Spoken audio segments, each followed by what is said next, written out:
Assalomu alaykum hurmatli do'stlar. Doktor Sheraliman. Insult bo'ldim. Insult bo'lganimga 1 yil bo'ldi. Hali vaqtim bormi? degan savolga javob beraman. Ha, hali vaqtingiz bor.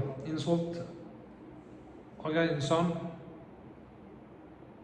o'z asoratlari ustida qattiq ishlash kerak. Insultning asoratlari turli-tuman.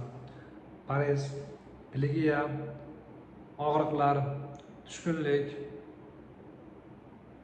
gipertonuslar, mana shu asoratlar ustida ishlash kerak. Logoped bilan, psixolog bilan, reabilitolog bilan ishlash kerak. Fizioterapiyalardan magnit, pnevmoperchatka, elektrostimulyatsiya shularni olish kerak. Vaqtingiz bor. Agar insult bilan og'riyotgan bo'lsangiz, tavsiyalarga amal qilmasangiz, ahvolingiz yanada og'irlashib ketishi mumkin.